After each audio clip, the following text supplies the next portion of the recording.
জাকির জানতে চেয়েছেন দোকানে কি বিড়ি সিগারেট বিক্রি করা সম্পর্কে ইসলাম কি বলে। যদি আর ইসরাজ শারমিন আপনি জানতে চেয়েছেন বাবা যদি ইমানদার না হন তবে সন্তান হিসেবে করণীয় কি। স্বামী যদি খারাপ হয়, শারীরিক মানসিক আর্থিক নির্যাতন করে, তাহলে স্ত্রী কি প্রচলিত আইন অনুযায়ী স্বামীকে তালাক দিতে পারবে? তো মানুষকে গোসলের সময় পড়া যাবে কি জানতে চেয়েছেন। মুক্তিযোদ্ধা সার্টিফিকেট দিয়ে চাকরি করা জায়েজ কিনা দয়া করে বলবেন। হ্যাঁ, অবশ্যই জায়েজ রয়েছে। সরকার যদি যার চাকরি করবেন তিনি যদি আপনাকে সেই সার্টিফিকেটের ভিত্তিতে চাকরি দেয় তো কোনো অসুবিধা নেই।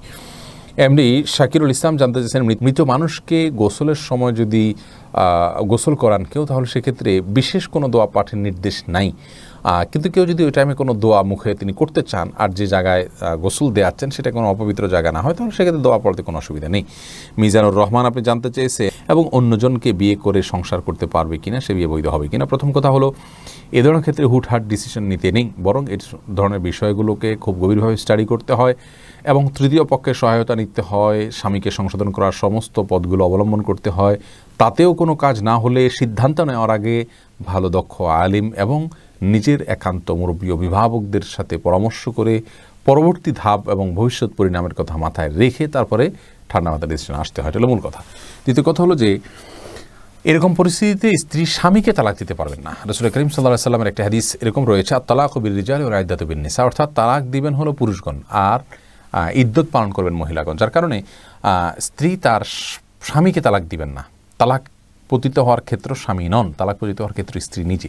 যার কারণে তালাকের তফবিজ বা অর্পিত তালাকের ক্ষমতা বলে স্বামী তার উপরে জুলুম করলে অবশ্যই তিনি কাবিননামা 18 নম্বর কলাম যদি পূরণ করা হয়ে থাকে এবং সেখানে সিগনেচার করা থাকলে উভয়ের আগদের পরে, তাহলে সেক্ষেত্রে তিনি তালাককে তফবিজ গ্রহণ করতে পারেন। অর্থাৎ তিনি এভাবে বলবেন যে আমি নিজের নফসের প্রতি নিজে তালাক গ্রহণ করছি, তালাকে তাফবিজের পাওয়ার বলে, সেটা তিনি করতে পারেন। তবে করতে হলে প্রথমে যে কথাগুলো বলেছি সেগুলো মাথায় রেখে করতে হবে। এরপরে আদনান ইসলাম আপনি জানতে চেয়েছেন ভিডিও গেমস খেলা যাবে কি না। ভিডিও গেমস খেলা যাবে না। ভিডিও গেমস সময় অপচয় করে, সময় নষ্ট করে এবং এখানে এটা কোনো সুস্থ বিনোদনের কোনো জায়গা নয় এবং এগুলো একজন মানুষের মধ্যে আসক্তি তৈরি করে, নামাজ সহ অন্যান্য ইবাদতকে নষ্ট করে দেয় এবং সর্বোপরি সেগুলোতে মারামারি কাটাকাটি সহ বাজে জিনিসের উপস্থিতি থাকে বেশিরভাগ। অনেকগুলো কারণ রয়েছে, একটি কারণ শুধু না, সবগুলো কারণকে সামনে রাখলে ভিডিও গেমস খেলা মুসলমানের জন্য জায়েজ নয়। তবে সেটা হারাম পর্যায়ের গুনাহ হবে না, এটা না জায়েজ মাকরু এবং অপছন্দনীয় পর্যায়ের হবে। হ্যাঁ, হারাম কিছু যদি থাকে তাহলে সেক্ষেত্রে হারাম হবে। যেমন পাবজি গেমস সহ অনেক গেমসের কথা আমরা জানি যে গেমসগুলোতে আপনার এমন এমন বিষয়গুলো রয়েছে যেগুলো একজন মুসলিমের জন্য হারাম এবং শিরকে প্রমোট করা, সমর্থন করা, বিশ্বাস করার মতো বিষয়গুলো এর সাথে জড়িয়ে যায়। যার কারণে সেরকম যদি কিছু হয় তাহলে সেগুলো খেলা অবশ্যই হারাম হবে। ইউটিউব আইডি থেকে আপনি জানতে চেয়েছেন পাত্রের ভেতর হাত ঢুকিয়ে অজু করা যাবে কি না। যাবে, কোনো অসুবিধা নেই। তবে এক্ষেত্রে হাতে কোষ করে পানি নিয়ে আগে হাতটাকে 3 বার পানি নিয়ে হাতটা ভালো করে ধুয়ে নিয়ে তারপরে আপনি অজু করবেন, এটা হলো সুন্নাহ। এরপরে শরীফ মোহাম্মদ তানভীর জানতে চেয়েছেন আসুন্নাহ ওয়েবসাইটে প্রশ্নোত্তর আবার কবে চালু হবে। ভাই শরীফ, ইনশাআল্লাহ বিদিনিল্লাহ ওয়েবসাইট চালু হতে হয়তো আরও 3 সপ্তাহ বা তার সামান্য কিছু বা কম বেশি সময় লেগে যেতে পারে। ওয়েবসাইটটা রেডি হলে ইনশাআল্লাহ বিদিনিল্লাহ আমরা সেখানে আপনাদের প্রশ্নোত্তর দেওয়ার এটা অপশনটা চালু করব ইনশাআল্লাহ। আহমেদ নাইম রানা আপনি জানতে চেয়েছেন এটা তো খুব জটিল প্রশ্ন যে সব সহিহ হাদিস মানা যাবে কিনা। কোনো হাদিস যদি বিশুদ্ধ হয় এবং সেটা যদি রহিত হয়ে যায় তাহলে এটা আমল করা যাবে না, কিন্তু মানার ক্ষেত্রে তো অবশ্যই সব হাদিসকে আমরা মানব। মানা বলতে আপনি কি বোঝাতে চেয়েছেন সেটার উপর নির্ভর করে বিষয়টি। আজুর রহমান মণ্ডল জানতে চেয়েছেন এক ব্যক্তির 3টি মেয়ে থাকলে জমির বন্টন কিভাবে হবে।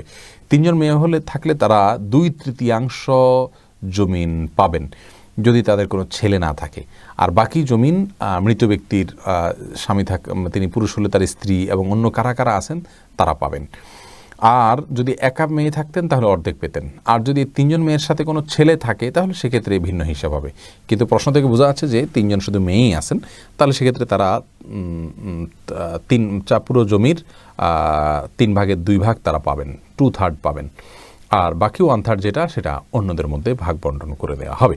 নার্গিস আক্তার জানতে চেয়েছেন মেয়েদের নামাজ ভাঙতি সময়ে কি কি আমল করা যাবে।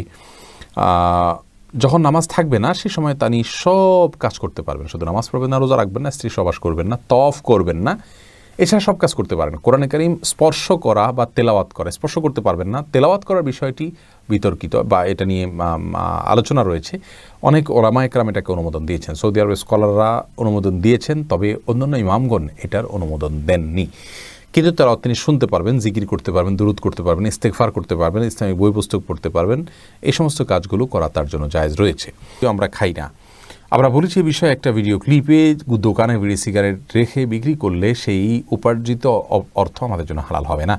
যদি কেউ দোকানে বিড়ি সিগারেট না রেখে দোকানদারি করতে পারেন সেটা হবে সবচেয়ে ভালো। আর যদি এটা না রেখে তিনি তা কোনো উপায় না থাকে, তাহলে সেক্ষেত্রে এইটার উপার্জনের টাকাটাকে তিনি আলাদা করে রাখবেন, সেটা তিনি ভক্ষণ করবেন না এবং সেটা তিনি দান করে দিবেন সওয়াবে নিয়ত করা ছাড়া। এটা হলো তার নিষ্কৃতির উপায়। আর সাধারণ অবস্থাতে বিড়ি সিগারেট বিক্রি করা জায়েজ নেই, কারণ এটা অন্যায় কাজে সহযোগিতা করার শামিল।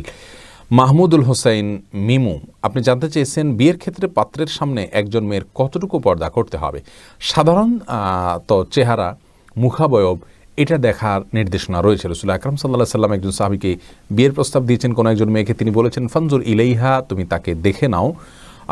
অন্য এক বর্ণায় আসছে তিনি বলেছেন ফাইন্না ফি আয়ুনিল আনসারি, সেই আনসারি মেয়েকে বিয়ের প্রস্তাব করেছেন মুহাজির সাহাবী, তখন বলেছেন আনসারীদের চোখে একটু অসুবিধা আছে, অর্থাৎ ঘোলাটে ভাব বা কিছু একটা আছে আঞ্চলিক, তখন তিনি বলেছেন যে তুমি দেখে নাও, তোমার ভালো লাগে তুমি করো। তো এখান থেকে বোঝা যায় যে সাধারণ যে অঙ্গগুলো আছে, হাত পা মুখ, এগুলো দেখবে। এর বাইরে এই প্রকাশ্য অঙ্গ ছাড়া তার অন্য কোনো অঙ্গ দেখতে যাবে না। চুল, মাথার চুল দেখতে পারে, এই জাতীয় বিষয়গুলো দেখবে, বাহ্যিক যে অঙ্গগুলো থাকে সেগুলো। তবে তাকে আমরা চেষ্টা করব সংশোধন করবার, সঠিক এবং শুদ্ধতার পথে আনার, ইমানের পথে আনার, সর্বান্তকরণের চেষ্টা করব, আন্তরিকভাবে চেষ্টা করব, নিজে না হলে অন্যকে দিয়ে করাবো, আল্লাহর কাছে দোয়া করব, চোখের পানি ফেলবো, কাঁদবো, ভালোবাসা দিয়ে বা যে কোনো কৌশলে চলে বলে তাকে যেভাবে সম্ভব তাকে আমরা লাইনে আনার চেষ্টা করব। কিন্তু তিনি যদি পথে না আসেন, বিপদগামিতার পথেই থাকেন, তাহলে সেক্ষেত্রে আর আমাদের কোনো দায় থাকে না, দোয়া চালাতে হবে। এরপরে রহমান নিশানে আইডি থেকে আপনি জানতে চেয়েছেন নামাজের ভিতর কবরের আযাব, জাহান্নামের আগুন, জান্নাতের নিয়ামত, আরও ভালো কিছু ভাবলে কি নামাজে কোনো ক্ষতি হবে? না, এতে নামাজের কোনো ক্ষতি হবে না ইনশাআল্লাহ। যদি আখিরাত সংশ্লিষ্ট কোনো বিষয়, আল্লাহ, আপনার ইবাদত, আপনি গুনাহ করেছেন সে বিষয়গুলো নিয়ে অনুশোচনা ইত্যাদি, জান্নাত জাহান্নাম এগুলো নিয়ে ভাবেন, তাহলে সেক্ষেত্রে নামাজের কোনো অসুবিধা নেই, বরং এটা আখিরাত সংশ্লিষ্ট জিকির হওয়ার কারণে আল্লাহর স্মরণেরই শামিল। আল্লাহ বলেছেন আকিমিস সালাত আলি যিকরি, তোমরা সালাত কায়েম করো আমার স্মরণের জন্য। অতএব আল্লাহর জান্নাত, আল্লাহর জাহান্নাম, আল্লাহর পুরস্কার, আল্লাহর তিরস্কার, এগুলোর কথা মাথায় আনা মানে হলো আল্লাহর জিকির এবং স্মরণই রাখা, যার কারণে এটি জায়েজ হবে ইনশাআল্লাহ। এরপরে তাজুল ইসলাম পিয়াস, আপনি জানতে চেয়েছেন কেউ যদি হারাম বিষয়ের উপর আল্লাহর নামে কসম করে যে ওই হারাম কাজ আর করবেন না, কিন্তু সে যদি ওই কসম রক্ষা করতে না পারে, তাহলে করণীয় কি? এবং কসম যদি 1, 2, 3 বার ভঙ্গ করা হয়, কয়েকবার ভঙ্গ করা হলেও একবার কাফারা দিলেই তিনি দায়মুক্ত হয়ে যাবেন।